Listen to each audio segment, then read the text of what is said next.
I've never seen anything like it before, and to attempt to hit the ball out of there is pure madness.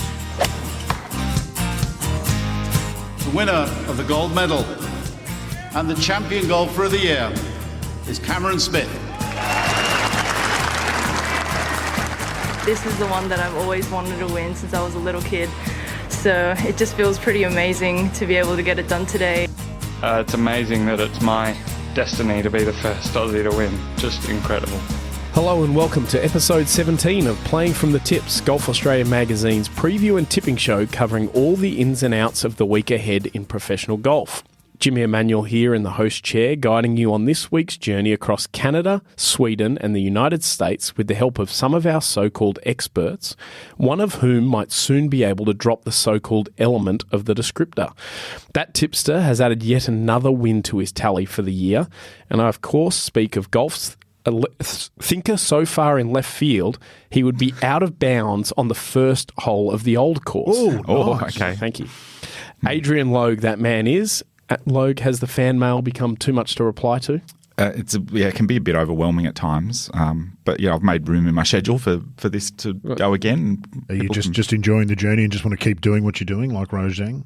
Yeah. Is that you? You and Rose? Yeah, although disappointingly, I had Ataya Tidikul who really disappointed in that last round with Rose, but she'll get the message and she'll pick up her boot. Here's the problem. Well, she might find that she's not. That was it. One and done. Yeah. She's on the McIntyre list, is she? Yeah, very good.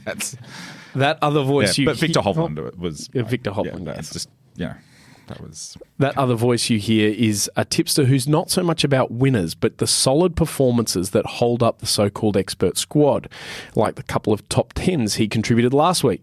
That man is Rod Morrie, who someone on Twitter last week suggested should be in line for the same memorial tournament honour as John Huggan. Didn't know what to say to that, so I said nothing. I also didn't know what to say, and I think my reply would have been far less kind than yours.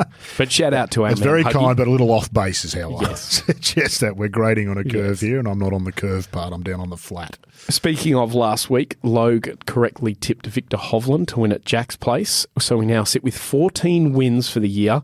But more impressively, I think, we've cracked the century for top tens in 2023. We sit at 101 to date. That's good teamwork. That's a career. Yeah, that Did you and Ferguson get the top 10 in the end? No, he did not. I just missed Two out. other Scots in the top 10 there, though. Bad last day. Yeah. And speaking of last week, I have a note here in the little lineup that just says Rose Zhang, because it's probably worth a mention before we get started. Well, it is worth a mention because it really could be the start of something special. There's been a million can't miss kids that have missed. She feels different. That really could have been like the first time you saw Tiger do something. It's like, wow, okay, that's the start of something. There's so many parallels. Same university. Yeah. Having played pro events as an amateur and not really done much, which Tiger did. No. And then Tiger's debut in Milwaukee was less impressive. I think he finished about 40th. There's a bit more fanfare ahead of it, though, in fairness. Correct. That's the great Hello World press conference. She wasn't subjected to that, but she probably should have been in some things. But then showed up and was so impressive and then struggled on Sunday. And then to beat a major champion in a playoff in your first event as a pro is pretty... It was almost more impressive. It was just one line I put in that sort of thing that I wrote. You could not write about Rose Zhang this week if you're a golf columnist because it really was something special. Unlike Tiger, who looked almost unbeatable from the moment he started winning, like he just didn't make... She looked completely human. She looked nervous. She looked flustered. She looked rattled. But then she hit two amazing shots right when she had it. The one on the 12th from behind the trees, which was an extraordinary golf shot, and the one into the 18th on the second playoff hole, which was...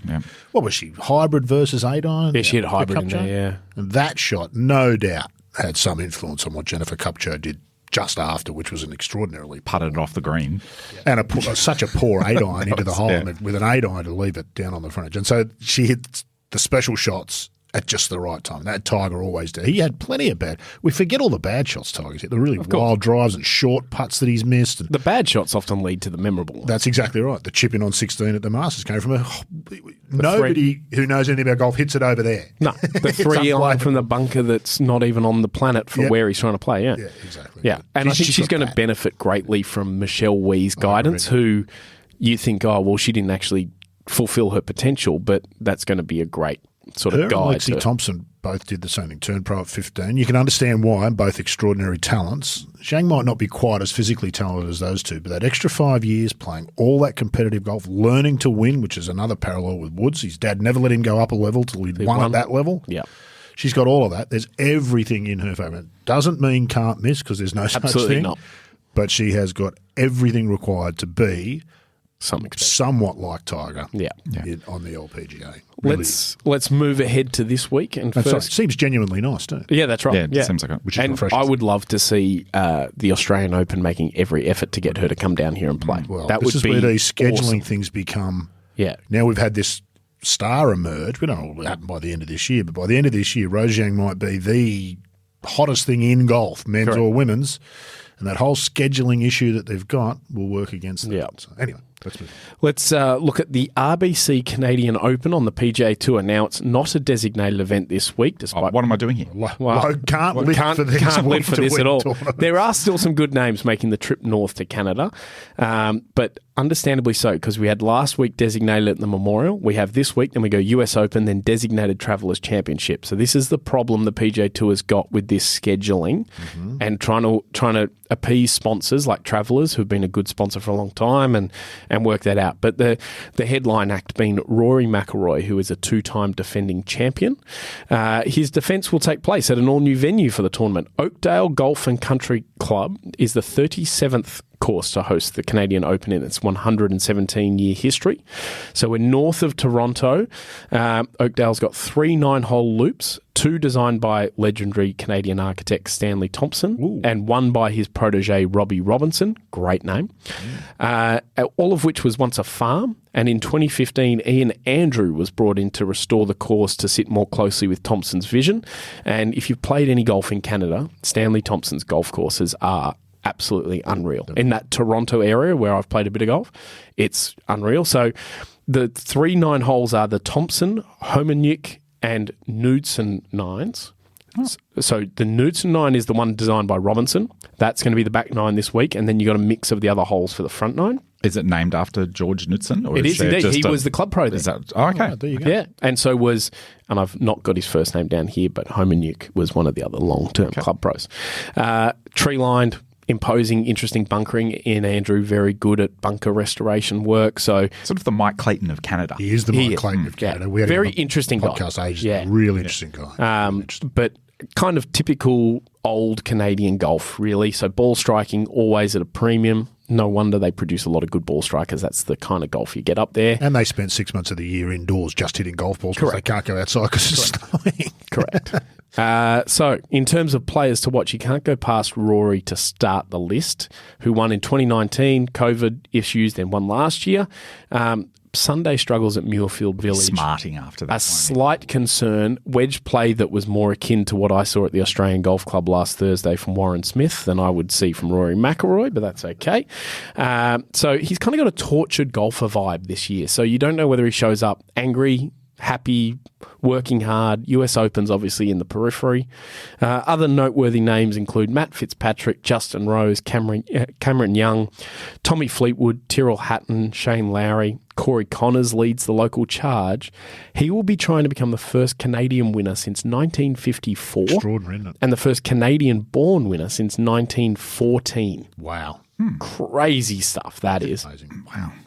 For a country that's got a pretty good golf A culture, very good golf. like Like you think Australia, of guys punches like above its weight. Newton and Mike Weir and all these players. Dave Barr. Yeah, of course. Sandra Post. Meanwhile, National Open specialist Adrian Maronk gets a sponsor's invite, so you've got to consider that. Would he be the first Polish player to win the He'll be the Canadian first Open? Polish player to do everything. It's fine. I'm actually going to find something he's not the first Polish player to do, and that's going to be my focus. Also worth keeping an eye on this week is Ludwig Aberg, who goes from being the _1 amateur in the world to a professional this week. Oh, the Rose Zhang of Rose PGA Zhang, Tour. first player to get PGA Tour status out of PGA Tour University.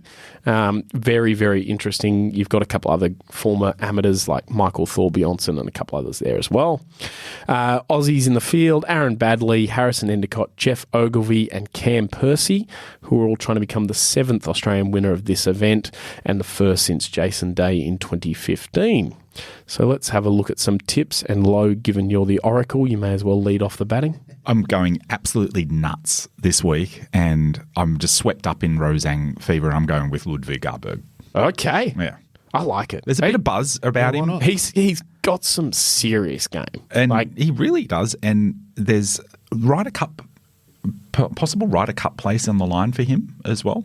And I think he's going to be out to impress. Look out for. I can definitely see him there or thereabouts come Sunday, but there's some serious players. I mean, if he's trying to be... Who was the last... it's a crazy pick. It is crazy. I'm swept up in Rozang fever. Okay. We heard the nonsense ad nauseum about Rozang, about the first player to win her first professional start since How long is that since that happened on the PGA Tour, do you reckon? Mickelson was the last. That was the LPGA. Oh, LPGA. Mickelson won as an amateur. Verplank won as an amateur as well, didn't he? Sorry? Did Scott Verplank win as an amateur? He did. It might have been that was in before Canada, Mickelson. That was before Mickelson. So Mickelson was the last amateur to win. Oh, okay. I'm trying to think of who would... First to turn pro and last to turn pro and win first start. What's his name? First professional Rogers? start. Rogers? No. Phil Rogers. No, he still hasn't won, has he? No, Patrick Rogers. Patrick Rogers. Yeah. No, he still hasn't won a tournament. Sorry. I don't know. That's my fault. Sorry. Rod, a Corey tip Connors. from you. Oh, you Corey didn't know Connors. the answer? No. Oh, okay. I was wondering whether anyone might have had to look it up. Okay. I'm going to go with Corey Connors. Played well at the PGA. He tends to be a bit of a roller coaster rider, but I was very impressed with him at the PGA. Seriously impressive ball striker. Really good ball striker. So I don't know the golf course, but it should suit. If it's a Stanley Thompson, it should suit someone who hits it well. So that'll be about his putting that week. I'm looking at Matt Fitzpatrick, 9th last week, even though he had a mediocre week with the putter for him, which is that's such a good sign on his play. If he's not putting that well and still playing well, that's really, really good. Of course, he'll be looking towards the US Open next week, but he's not the kind of guy to take a week off kind of thing. And he can also achieve the elusive RBC double after winning the RBC Heritage. Oh, I picked him for well that, I done. think, too. Yeah, storied double of tournaments, that is. Yeah, I'm done with him. He won. Okay. He won for me already. Well, that's fine. Okay. You can be done with him. Next, let's head to New Jersey, where the LPGA Tour remains for the ShopRite LPGA Classic presented by Acer. Logue, tell us what we need to know. Well, Acer is a presenting sponsor that needs no introduction. It doesn't, no. Unlike our other deep dives. Exactly, so we can move on from that. This is being played. This is a tournament that has some history. It's been a part of the schedule since 1986. It missed a few years for some reason, I'm not quite sure, but it's played at Seaview, the Bay Course at Seaview in New Jersey. And it's interestingly, it's a 54-hole event. It moved to 54 holes during the pandemic and has stayed there for some reason. I'm not quite sure. Do you know why that would? No, they had a bunch of events that were 54 holes pre-COVID that then they shifted Is there and something changed. about purses with the LPGA Correct. that dictates whether they're 72 or 54 holes? Yeah. Because when it's 54 holes, they have two pro-ams. Correct. That's the way they do it. They have 2 days Correct. of pro-ams. So Yeah. it'll be to do with the It'll purse be size something and to do how with much that. money they've got. Okay. I would say it has a moderately good field. It's probably somewhat impacted by its place in the schedule, but also being 54 holes. Ataya Titakun is playing and is probably the favourite as far as bookies go. Defending champ Brooke Henderson is playing.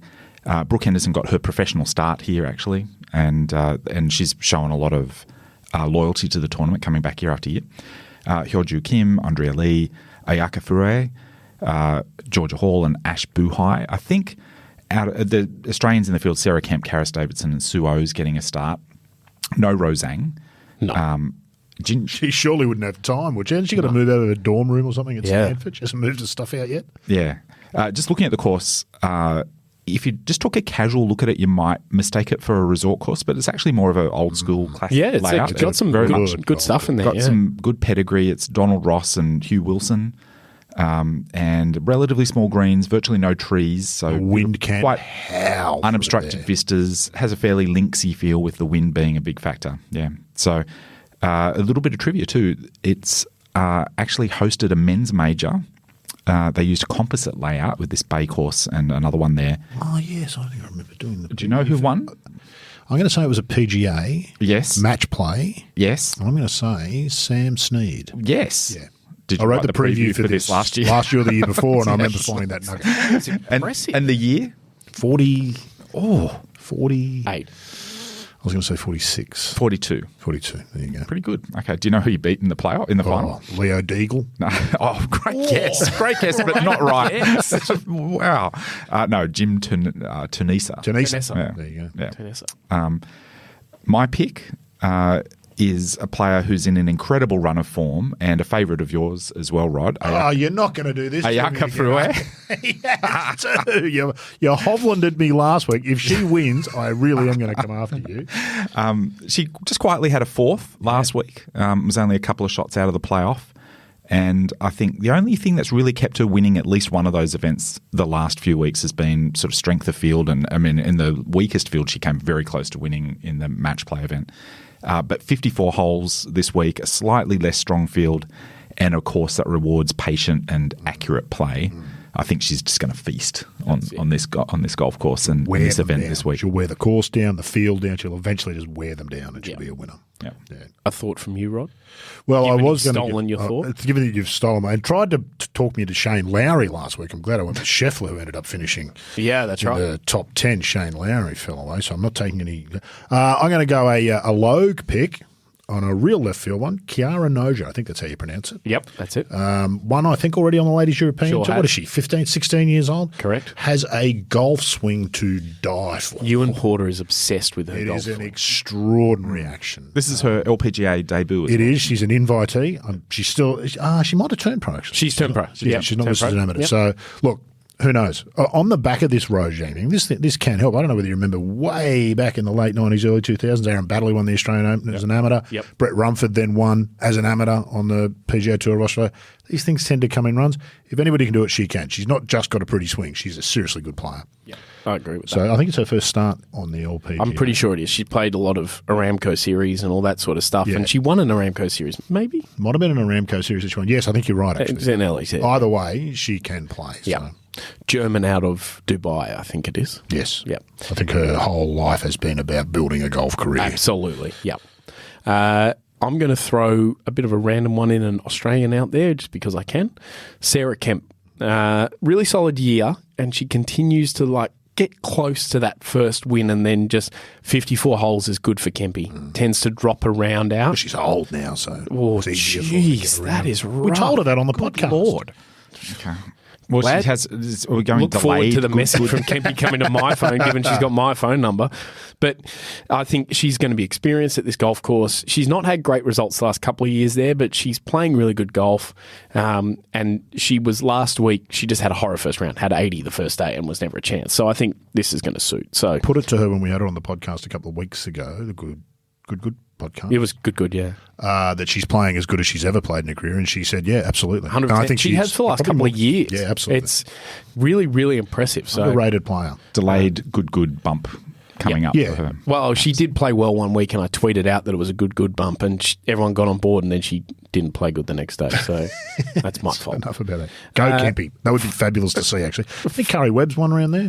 She has. Mistaken. She has indeed. Was it her last victory, last LPGA? No, it wasn't. I think it was 2006 or something, 2008. Everything in 2006. Kari won then. Yeah. Great name of a tournament too. I love ShopRite Classic. Yeah. That's good. Finally, we go to the DP World Tour and Ladies European Tour together in Sweden for the Volvo Scandinavian Mixed. And Rod, you are going to take us through this one. As we should with every one of these mixed events, regardless of the event, we shout out to David Greenhill. Correct. From Golf Victoria, who was the architect of the original Vic Open mixed men's and women's tournaments, which has gone on to be such a success, obviously led to this one. This format I'm not such a huge fan of. So in this one, they'd play like the Sandbelt Invitational off different tees, but for the one prize purse, the one field. And I think that works less well for the men and women. We saw the controversy last year. Lynn Grant was unbelievable in winning that tournament by 9 shots. Can't believe that the women's tees played 9 shots easier. She won that tournament fair and square. I remember we talked about it at the time. But there's always going to be that asterisk when you have this format, I think. I like the men and women playing at the same venue, but for separate trophies, a la the Vic Open and the Australian. Be that as it may, though, it's still good to see. It does attract a lot of attention for golf. It's the most innovative tournament we're going to see this week. In Sweden, playing a new golf course called the Alna Golf Club near Stockholm, about 10, 15 minutes apparently from the middle of Stockholm. Originally designed by Sven Tumba, which might be the most interesting about the tournament this week. Sven Tumba, have you ever heard of Sven? Sven Tumba is like the father of golf in Sweden. Okay. Was one of their best ice hockey players through the 50s and 60s. Huge celebrity and star in Sweden. Age a bit after 30, discovered golf after he'd given up ice hockey. Took him 10 years to get to scratch. Then he turned pro, built a bunch of golf courses, ran the Swedish Golf Federation, and is credited with taking the numbers of Sweden golfs from about 12,000 in the 60s. By the time he finished at the Swedish Golf Federation, they were about 600,000. Okay. So every time you think of Annika Sorenstam or Jesper Parnevik or any of those great Swedish players, Sven Tumba is the man. So he designed this golf course originally in 1981. It opened, redesigned by Nicholas, who was a very good friend of his. He brought Nicholas and Palmer and Player over to Sweden several times to play and put on exhibitions around the place. This is sort of how he built the interest in the game. Redone in 2011. It took them 2 years for Nicholas to resign. They left the routing, but they changed it. It's a funky-looking golf course. It's on a lake. There is water everywhere. I mean everywhere. Short of the greens, behind the greens, left, right. It's water central. And in fact, whilst that's really intimidating for players of our kind of calibre, it may even get in the heads of some of these players this week. There is that much water around that kind of doesn't matter where you miss, you're going to be taking a drop and adding a penalty stroke. So couldn't really get much of a gauge on the rest of it. I just looked on YouTube to try and find some holes. I couldn't see a whole lot. So look, it'll be interesting to see it unfold kind of the first time we watch it.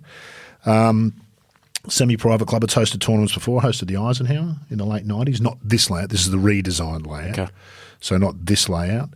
72 players from the DP Tour, 72 from the Ladies European Tour. Names, I suppose. Annika's in the field. Yep. This original event was her and Henrik. Correct, yeah. Henrik obviously is now persona non grata in Swedish golf, having gone to live, so he's been removed. And they've got Volvo to come in and sponsor it, so there's no longer got players' names. But Annika will be there. Lynn Grant, the defending champion, is in the field. The amateur Ingrid Lindblad, who popped up at the US Open last year that Min-Ji Lee won, had a bad last round, but was a pretty impressive player. She gets a tournament invite as well, so... beyond that, it's pretty standard sort of LET field. Whitney Hillier and Kirsten Rudgley, the two Australians. Although a special mention of Momoko Kabori from New Zealand, who's playing this weekend, who we will claim within minutes if she does something special. I've already claimed her. You've already claimed her? Yeah, she's out. Fabulous. Well done. And one of the nicest people in professional golf. And you got big raps on her. And a seriously good player. And with Dom Azzopardi, Lucas Herbert's coach, working together, has come along leaps and bounds. Yeah. Should have won the Sandbelt Invitational, but Cam Davis hit that driver off the deck that stunned. Yeah. Yeah. So that's sort of the LET field.